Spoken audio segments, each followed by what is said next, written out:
What is up, you guys? Welcome to Trillium's Twisted Vlogcast. Today we have a special episode lined up for you. I'm finally ranking all 15 2023 films that I saw last year. I would like to preface this list by saying that none of these movies are bad. I actually liked all of them. To varying degrees, obviously, but here we go. Number 15, Shazam! Fury of the Gods. Shazam! Fury of the Gods was a letdown. It was a huge step back from the first Shazam movie, which I absolutely love. And maybe that's why I'm a little biased in saying I didn't hate Fury of the Gods like a lot of other people did. It wasn't great or special, but I enjoyed it. Number 14, Saltburn. Saltburn is one hell of a movie. It's going viral now on TikTok due to certain shock value scenes that heavily detracted from the movie, in my opinion. Like heavily detracted. But that being said, Saltburn boasts some of the year's best visuals and performances. Number 13, Saw X or Saw 10.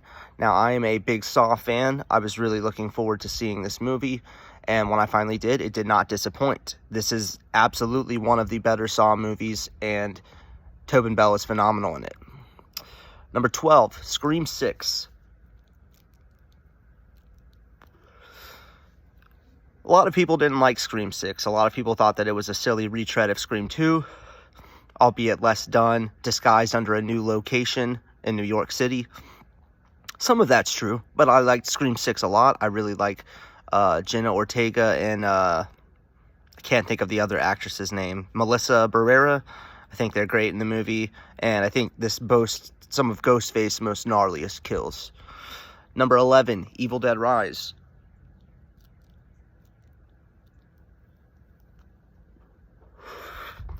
This is a Lee Cronin-directed Evil Dead movie, and for the first time, we are not in a cabin. We are in a high-rise in Los Angeles. And again, another setting change. This is a really good Evil Dead movie. It has everything you want from an Evil Dead movie. If you don't like Evil Dead, though, it's not going to be for you. Number 10, Dungeons and Dragons. This was a shocker for me. I went in to see this movie with people who were excited for it. I myself was not. And boy, was I surprised. Dungeons and Dragons is a blast. It was a great laugh, great time laughing at the movies with really cool action and fantasy aspects as well. So this was, honestly, this was maybe the biggest surprise of the year for me. Number 9, Creed 3. I really, really liked Creed 3. It's Michael B. Jordan's directorial debut. He does a lot of interesting things behind the camera that turn out pretty well for the most part. The story here, of course, is somewhat familiar. But we've been doing these Creed and Rocky movies for decades, so I don't think there's going to be much of a way to make anything fresh. It's also the first Rocky installment without the character of Rocky. I don't think it hurt the movie at all. I thought Creed 3 was an improvement upon Creed 2. Number 8, Talk to Me. Talk to Me is the only video on this list that I did not post an individual review for. It's an Australian horror film. And it's about these kids who have fun playing with a embalmed hand. And things get effed up pretty quick. Very good horror film. Very excited to see what these guys do as filmmakers in the future. And there's a sequel coming out for this soon. Number 7, Killers of the Flower Moon. Martin Scorsese, Leonardo DiCaprio, Robert De Niro. Now we know about Lily Gladstone, Jesse Plemons, Eric Roth writing the screenplay. Killers of the Flower Moon is classic Scorsese, and I don't think I need to talk very much about it. Number 6, Oppenheimer. Now, some people are going to be, it's controversial maybe to only have Oppenheimer at number 6. Oppenheimer was great. It's just not something I can see myself revisiting frequently due to the subject matter and how long it is. That's why I can't rank it higher than these other movies. Great, great film, though.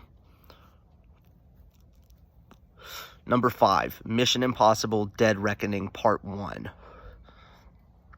One of the the Mission Impossible franchises, it's one of the most unstoppable. Since the fourth entry, every film has been really, really good. And this is another one of those. Tom Cruise gives it his all. And Haley Atwell's new character was really cool. Number 4, Barbie. Barbie. If you had told me coming into 2023 last year that Barbie would be the only movie that I saw in theaters more than once and one of my favorites of the year, I would have laughed in your face. But if you saw my solo review for this movie, it's great. Surprisingly great. And the year's funniest movie as well. Number 3, John Wick Chapter 4. John Wick Chapter 4. John Wick is another unstoppable action franchise where Keanu Reeves effectively gives it his all. And the stunt teams, the set pieces, the directing from Chad Stahelski, this franchise just keeps getting better and better. But this might be the end. Number 2, Guardians of the Galaxy Volume 3. Now, in a year of superhero fatigue,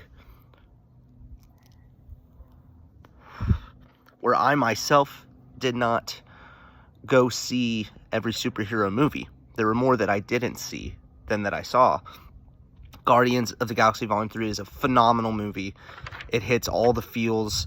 It's super funny. The action is incredible. The story is interesting, as we finally learned about Rocket Raccoon, and it's my favorite of the trilogy.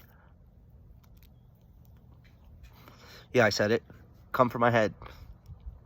Number 1, though, as I said in my review, I knew it was going to be number 1, is Across the Spider-Verse. Across the Spider-Verse is, like Into the Spider-Verse, one of the best comic book movies I've ever seen, one of the best animated movies I've ever seen, and one of the best movies I've ever seen as well. So, thank you guys for watching, and happy 2024, and we'll see what movies we get this year, and if you think they're good, let's talk about them. Stay safe, guys.